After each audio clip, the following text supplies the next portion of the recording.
ಎಲ್ರಿಗೂ ನಮಸ್ಕಾರ. Welcome back to my channel.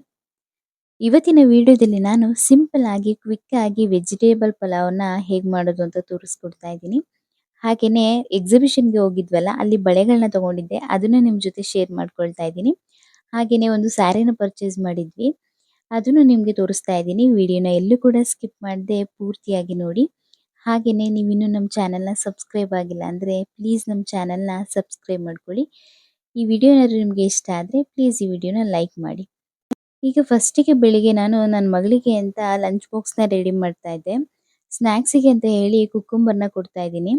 ಅದ್ರ ಮೇಲ್ಗಡೆ ಸ್ವಲ್ಪ ಸಾಲ್ಟನ್ನ ಹಾಕಿ ಕೊಟ್ರೆ ಅವಳು ತಿನ್ನೋದಕ್ಕೆ ತುಂಬಾ ಇಷ್ಟಪಡ್ತಾಳೆ. ಅವಳಿಗೆ ವೆಜಿಟೇಬಲ್ಸ್ ಅಲ್ಲಿ ಕುಕ್ಕುಂಬರ್ ಅಂದ್ರೆ ತುಂಬಾ ಇಷ್ಟ. ಸಾಲ್ಟ್ ಪೌಡರ್ ಹಾಕೊಂಡು ತಿನ್ನೋದಂದ್ರೆ ಇನ್ನೂ ಇಷ್ಟ ಅವಳಿಗೆ. ಅದಕ್ಕೆ ಯಾವಾಗಲೂ ಕುಕ್ಕುಂಬರ್ ಹಾಕಿದಾಗ ಅವಳಿಗೆ ಮೇಲ್ಗಡೆ ಸ್ವಲ್ಪ ಸಾಲ್ಟ್‌ನ ಸ್ಪ್ರಿಂಕಲ್ ಮಾಡ್ತೀನಿ ಅಷ್ಟೇನೆ ಲೈಟ್ ಆಗಿ. ಪ್ರತಿದಿನನೂ ಅಷ್ಟೇ ಸ್ನ್ಯಾಕ್ಸ್ ಬಾಕ್ಸ್‌ಗೆ ಒಂದಿನ ಫ್ರೂಟ್ಸ್ ಕೊಡ್ತೀನಿ, ಡ್ರೈ ಫ್ರೂಟ್ಸ್ ಕೊಡ್ತೀನಿ, ಆಮ್ಲೆಟ್ ಹಾಕ್ಕೊಡ್ತೀನಿ. ಹೀಗೆ ವೆರೈಟಿಯಾಗಿ ಪ್ರತಿದಿನನೂ ಏನಾದ್ರು ಒಂದು ಚೇಂಜ್ ಮಾಡಿ ಕೊಡ್ತಾ ಇರ್ತೀನಿ. ಹಾಗೇನೇ ಲಂಚಿಗೆ ಅಂತ ಹೇಳಿ ಸ್ವಲ್ಪ ಪುಳಿಯೋಗರೆನ ಮಾಡಿದ್ದೆ. ಹಾಗೇನೇ ಪ್ರತಿದಿನನೂ ಅಷ್ಟೇನೆ ಅವಳಿಗೆ ಫಿಲ್ಟರ್ ನೀರ್ ಇದ್ರೂನು ಕೂಡ ಅವಳಿಗೆ ನೀರನ್ನ ಕಾಯಿಸಿ ಆರಿಸಿನೇ ಹಾಕ್ಕೊಡೋದು ಅವಳಿಗೆ. ಅದಾದ್ಮೇಲೆ ಅವಳನ್ನ ಕಳ್ಸಾದ್ಮೇಲೆ ಈಗ ಅವಳು 7:30ಗೆ ಹೋಗ್ತಾಳೆ. ನಾನು ತಿಂಡಿ ಪ್ರಿಪೇರ್ ಮಾಡೋದು ಒಂದು 7 ಗಂಟೆಗೆ ಅಂತ ಆದ್ರೂನು ನಾವು ತಿನ್ನೋಷ್ಟೊತ್ತಿಗೆ ತಣ್ಣಗಾಗ್ಬಿಡುತ್ತೆ.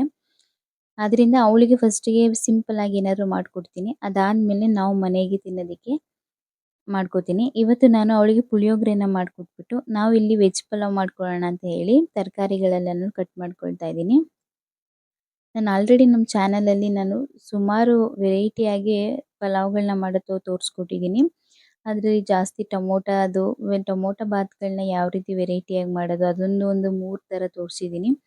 ಹಾಗೇನೇ ವೆಜಿಟೇಬಲ್ ಪಲಾವ್‌ನು ಅಷ್ಟೇನೆ ತುಂಬಾ ಚೆನ್ನಾಗಿದೆ. ಒಂದ್ಸಲ ನೀವು ಚೆಕ್ ಮಾಡಿ. ಇವತ್ತು ಅಷ್ಟೇನೆ ಸಿಂಪಲ್ ಆಗಿ ಮಾಡ್ಕೊಳ್ತಾ ಇದ್ದೀನಿ. ಬರೀ ಕ್ಯಾರೆಟು ಹಾಗೇನೇ ಬೀನ್ಸು ಜೊತೆಗೆ ಬದನೆಕಾಯಿ ಅಷ್ಟೇನೆ ಹಾಕಿ ಮಾಡ್ಕೊಳ್ತಾ ಇದ್ದೀನಿ. ತುಂಬಾನೇ ಚೆನ್ನಾಗಿರುತ್ತೆ. ನನಗೆ ಈ ಬಾತಿಗೆ ಸಣ್ಣದಾಗಿ ಕಟ್ ಮಾಡಿ ಹಾಕೋದಕ್ಕಿಂತ ಸ್ವಲ್ಪ ಉದ್ದದಾಗಿ ತರಕಾರಿಗಳನ್ನ ಕಟ್ ಮಾಡಿ ಹಾಕೋದಂದ್ರೆ ತುಂಬಾನೇ ಇಷ್ಟ ಆಗುತ್ತೆ. ಬಾಯಿಗೂ ಚೆನ್ನಾಗಿ ಸಿಗ್ತಾ ಇರುತ್ತೆ. ಹಾಗೆ ಟೇಸ್ಟ್ ಕೂಡ ಇರುತ್ತೆ. ನೋಡೋದಕ್ಕೂ ಅಷ್ಟೇನೆ ತರಕಾರಿಗಳು ಎದ್ದು ಕಾಣಿಸ್ತಾ ಇರುತ್ತೆ. ಚೆನ್ನಾಗಿರುತ್ತೆ. ಹಾಗೇನೇ ನಾನಿಲ್ಲಿ ಈ ವೆಜಿಟೇಬಲ್ ಪಲಾವ್‌ಗೆ ಕೆಲವೊಂದು ಟೊಮೊಟೊ ಬಾತ್ ಮಾಡಿದಾಗ ರೆಡ್ ಕಲರ್ ಇರುತ್ತೆ. ಈ ರೀತಿ ವೆಜಿಟೇಬಲ್ ಪಲಾವ್ ಮಾಡಿದಾಗ ನಾನು ಆಲ್ಮೋಸ್ಟ್ ಗ್ರೀನ್ ಕಲರೇ ಇರುತ್ತೆ. ಏಕೆಂದರೆ ಗ್ರೀನ್ ಚಿಲ್ಲಿನ ಯೂಸ್ ಮಾಡಿರ್ತೀನಿ. ಟೊಮೊಟೊ ಬಾತಿಗಾದ್ರೆ ನಾನು ರೆಡ್ ಚಿಲ್ಲಿನ ಯೂಸ್ ಮಾಡಿರ್ತೀನಿ.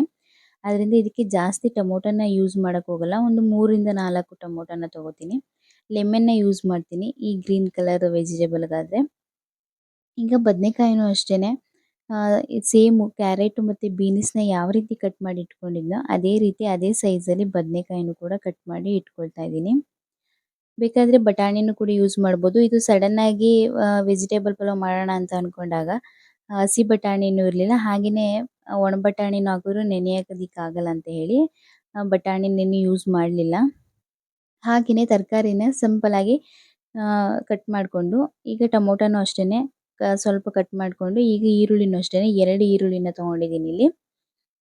ಹಾಗೆ ಇನ್ನೊಂದೇನು ಅಂದ್ರೆ ಈಗಿನ ಈರುಳ್ಳಿಯಲ್ಲಿ ತುಂಬಾ ಅಂದ್ರೆ ತುಂಬಾನೇ ಮೇಲ್ಗಡೆ ಕಪ್ಪು ಬಣ್ಣ ಇರುತ್ತೆ. ಅದನ್ನ ಯಾವುದೇ ಕಾರಣಕ್ಕೂ ಯೂಸ್ ಮಾಡಬಾರ್ದು.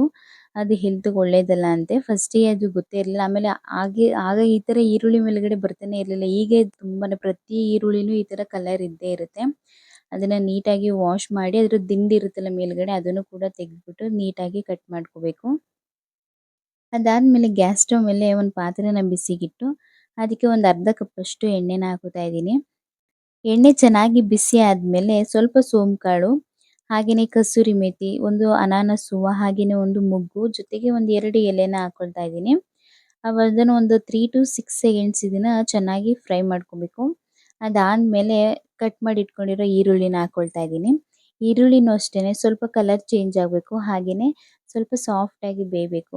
ಅಲ್ಲಿವರೆಗೂ ಇದನ್ನ ಚೆನ್ನಾಗಿ ಫ್ರೈ ಮಾಡಿಕೊಂಡ್ರೆ ಟೇಸ್ಟ್ ಚೆನ್ನಾಗಿರುತ್ತೆ. ಈರುಳ್ಳಿ ಫ್ಲೇವರು ಎಣ್ಣೆಲಿ ನಾವು ಯಾವ ರೀತಿ ಫ್ರೈ ಮಾಡ್ತೀವಿ ಆ ರೀತಿ ಚೆನ್ನಾಗಿ ಫ್ಲೇವರ್ ಬಿಡುತ್ತೆ.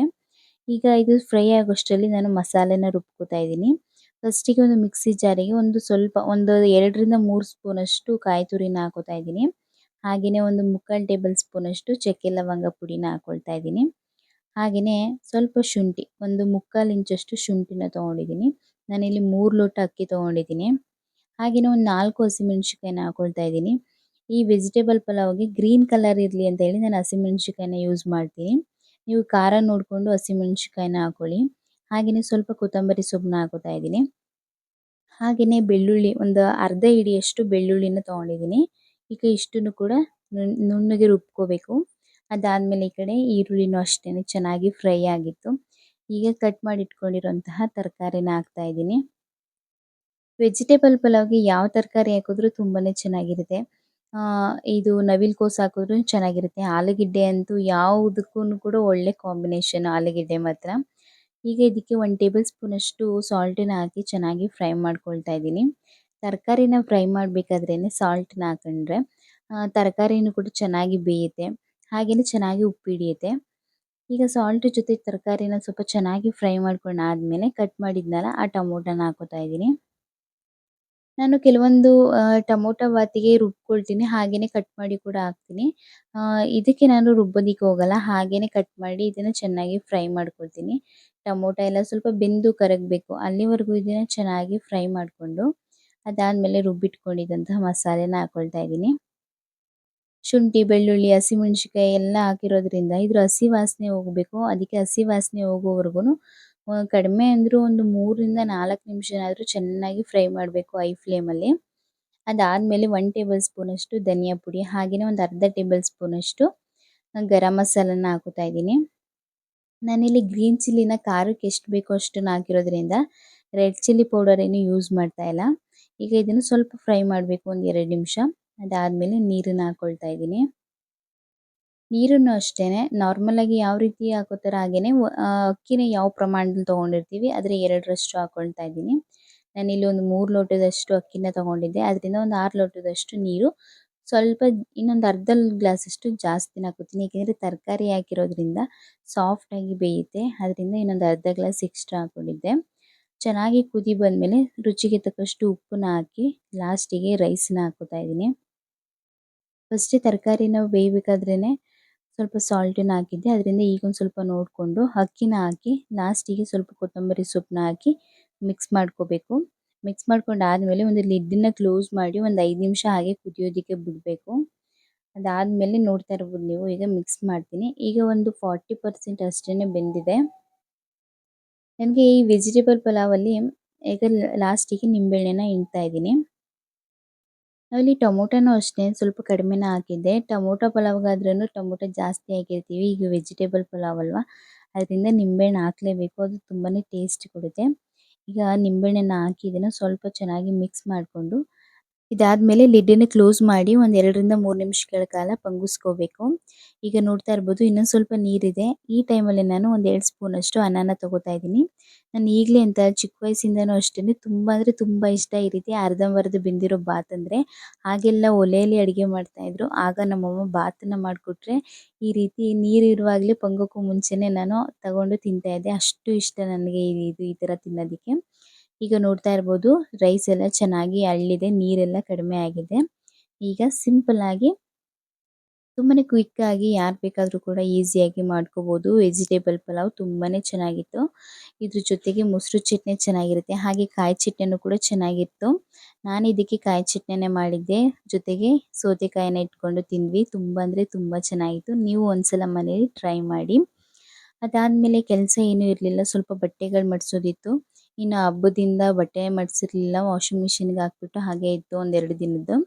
ಅದೆಲ್ಲ ಮಡ್ಸೋಕ್ಕೆ ಆಗಿರಲಿಲ್ಲ, ಸ್ವಲ್ಪ ಪೂಜೆ ಅಂತ ಹೊರಗಡೆ ಎಲ್ಲ ಹೋಗ್ತಿದ್ವಲ್ಲ, ಅದರಿಂದ ಬಟ್ಟೆಗಳು ತುಂಬ ಇದ್ವು. ಈಗೆಲ್ಲನೂ ಕುತ್ಕೊಂಡು ಮಡ್ಸ್ಕೊಳ್ಳೋಣ ಅಂತ ಹೇಳಿ ಅಡುಗೆ ಎಲ್ಲ ಮಾಡಿಟ್ಬಿಟ್ಟು ಬಂದು ಬಟ್ಟೆನ ಮಡಿಸ್ತಾ ಇದ್ದೆ. ಬಟ್ಟೆ ಎಲ್ಲ ಮಡಿಸಿದಾಯಿತು. ಅದು ಯಾವ್ಯಾವ ಜಾಗದಲ್ಲಿ ಇಡಬೇಕೋ ಆ ಜಾಗಕ್ಕೆ ತಗೊಂಡೋಗಿ ಸೇರಿಸ್ದೆ. ಅದಾದಮೇಲೆ ಎಕ್ಸಿಬಿಷನಲ್ಲಿ ಏನು ತೊಗೊಂಡಿದ್ದೆ ಅಂತ ತೋರಿಸ್ತೀನಿ ಅಂತ ಹೇಳಿದ್ನಲ್ಲ, ಇದು 4 ಬಳೆಗಳನ್ನ ತೊಗೊಂಡ್ವಿ. ಸಿಂಗಲ್ ಬಳೆ ಇದು ಡೈಲಿ ವೇರ್ಗೆ ಅಂತ. ಒಂದು ಪೇರ್ಗೆ 30 ರುಪೀಸ್ ಏನೋ ಹೇಳಿದ್ರು. 2 ಪೇರ್ ತೊಗೊಂಡ್ವಿ, ನನಗೊಂದು ಜೊತೆ ಮತ್ತು ಅಮ್ಮಂಗೊಂದು ಜೊತೆ ಅಂತ ಹೇಳಿ. ಹಾಗೆಯೇ ಏರ್ ಪಿನ್ ತೊಗೊಂಡ್ವಿ. ಇದು ಬರೀ 20 ರುಪೀಸ್ ಅಷ್ಟೇ. 24, 32 ಪೀಸ್ ಏನೋ ಇತ್ತು. ತುಂಬ ಅಂದರೆ ತುಂಬಾ ವರ್ತ್ ಅನ್ನಿಸ್ತು. ಅದರಿಂದ ತೊಗೊಂಡ್ವಿ. ಟೈಟಾಗೂ ಕೂಡ ಇತ್ತು. ಹಾಗೆಯೇ ನಾನು ಹೇಳಿದ್ನಲ್ಲ 100 ರುಪೀಸ್ಗೆ ಬ್ಯಾಂಗಲ್ಸ್ಗಳಿತ್ತು ಅಂತ ಹೇಳಿ, ಇದೇ ಬ್ಯಾಂಗಲ್ಸು. ನಾನು ಈಗ ಒಂದು ಸ್ಯಾರಿ ತೊಗೊಂಡಿದ್ದೆ ಅಂತ ಹೇಳಿದ್ನಲ್ಲ, ಅದಕ್ಕೆ ತುಂಬ ಚೆನ್ನಾಗಿ ಮ್ಯಾಚ್ ಆಗುತ್ತೆ. ಅದನ್ನು ನೋಡಿಕೊಂಡೇ ಈ ಬಳೆಗಳನ್ನ ತೊಗೊಂಡಿದ್ದು. 12 ಪೀಸ್ ಏನೋ ಇತ್ತು. ನೀವು ಯಾವುದೇ ತೊಗೊಂಡ್ರು ಕೆಲವೊಂದು ಬಳೆಗಳಲ್ಲಿ ಕೆಲವೊಂದು ಥರ ಇತ್ತು. ಇದರಲ್ಲಿ 12 ಪೀಸ್ ಇತ್ತು. ಅದರಿಂದ ಚೆನ್ನಾಗಿತ್ತು ಅಂತ ತಗೊಂಡ್ವಿ. ಇದು ಅಮ್ಮ ತಗೊಂಡ್ರು. ಅದೇ ವರಮಹಾಲಕ್ಷ್ಮಿ ಹಬ್ಬದಲ್ಲಿ ದೇವ್ರಿಗೆ ಉಡ್ಸಿದ್ದು ಬಾರ್ಡರ್ ಸ್ವಲ್ಪ ಸ್ಕೈ ಬ್ಲೂ ಕಲರ್ ಇತ್ತಲ್ಲ, ಅದಕ್ಕೆ ಮ್ಯಾಚ್ ಆಗುತ್ತೆ ಅಂತ ಹೇಳಿ ಅಮ್ಮ ಇದನ್ನ ತಗೊಂಡ್ರು. ಅದು ಆ ಬಳೆಲೂ ಅಷ್ಟೇನೆ 12 ಇದ್ದಿದ್ದು. 2 ಕೂಡ ಚೆನ್ನಾಗಿತ್ತು, ಇಷ್ಟ ಆಯ್ತು. ಅದಾದ್ಮೇಲೆ ಸ್ಯಾರಿ. ನಾನು ವರಮಹಾಲಕ್ಷ್ಮಿ ಹಬ್ಬಕ್ಕೆ ಸ್ಯಾರಿನ ತಗೊಂಡಿರ್ಲಿಲ್ಲ. ಅಮ್ಮ ನನಗೆ ಮೂಗ್ಬಿಟ್ಟು ಕೊಡ್ಸಿದ್ರು. ಅದು 6000 ಆಗಿತ್ತು. ಅದರಿಂದ ಸ್ಯಾರಿ ತಗೊಳಕ್ ಹೋಗ್ಲಿಲ್ಲ. ಅವರೇ ಸಿಂಪಲ್ ಸ್ಯಾರಿ 2 ತಗೊಂಡಿದ್ರು. ಅದ್ರಲ್ಲಿ ನಾನೊಂದು ವೇರ್ ಮಾಡಿದ್ದೆ, ಇನ್ನೊಂದು ಅಮ್ಮ ವೇರ್ ಮಾಡಿದ್ರು. ಮಾಮೂಲಿ ದೇವ್ರಿಗೆ ಒಂದು ಸೀರೆ ತಗೊಂಡಿದ್ವಿ. ಅದು ಅಮ್ಮಂಗೆ ಯಾಕೋ ಸ್ವಲ್ಪ ಸಮಾಧಾನ ಆಗ್ತಿರ್ಲಿಲ್ಲ, ನನಗೆ ಕೊಡ್ಸಿಲ್ಲ ಸ್ಯಾರಿನ ಅಂತ ಹೇಳಿ. ಮತ್ತೆ ಇನ್ನೊಂದು ದಿನ ಹೋಗಿ ಅವರು ಸರ್ಪ್ರೈಸ್ ಆಗಿ ಸ್ಯಾರಿನ ತಂದ್ಕೊಟ್ರು. ನಂಗಂತೂ ತುಂಬಾ ಖುಷಿ ಆಯ್ತು. ನಾನು ಅತ್ತೆನ ಯಾವಾಗ್ಲೂ ಅಷ್ಟೇನೆ ಅಮ್ಮ ಅಂತಾನೆ ಕರೆಯೋದು. ಇದ್ರ ಪ್ರೈಸ್ ಬಂದು 2560. ಇದ್ರ ಬ್ಲೌಸಿನ ಸ್ಟಿಚ್ ಮಾಡಿಸಿಲ್ಲ ಇನ್ನೂ. ಒಂದು ಫಂಕ್ಷನಿಗೆ ವೇರ್ ಮಾಡಬೇಕು ಅನ್ಕೊಂಡಿದ್ದೀನಿ. ಅದು ವೇರ್ ಮಾಡಿದಾಗ ನಾನು ನಿಮಗೆ ತೋರಿಸ್ತೀನಿ ಬ್ಲೌಸ್ ಯಾವ ರೀತಿ ಸ್ಟಿಚ್ ಮಾಡಿಸಿದ್ದೀನಿ ಅಂತ. ಇದ್ರ ಜೊತೆಗೆ 2 ಬ್ಲೌಸ್ ಪೀಸ್ನು ತಂದಿದ್ದಾರೆ. ಅದನ್ನು ನಾನು ನಿಮ್ಗೆ ಇನ್ನೊಂದ್ಸಲ ತೋರಿಸ್ತೀನಿ. ಸೀರೆ ಹೇಗಿದೆ ಅಂತ ಕಮೆಂಟಲ್ಲಿ ತಿಳಿಸಿ. ಹಾಗೆ ಈ ವಿಡಿಯೋ ನಿಮಗೆ ಇಷ್ಟ ಆಗಿದ್ರೆ ಪ್ಲೀಸ್ ಈ ವಿಡಿಯೋನ ಲೈಕ್ ಮಾಡಿ, ನಿಮ್ಮ ಫ್ರೆಂಡ್ಸು ಮತ್ತು ಫ್ಯಾಮಿಲಿಗೆಲ್ಲ ಶೇರ್ ಮಾಡಿ. ಹಾಗೆ ನಮ್ಮ ಚಾನಲ್ನ ಸಬ್ಸ್ಕ್ರೈಬ್ ಮಾಡ್ಕೊಳ್ಳಿ. Thank you.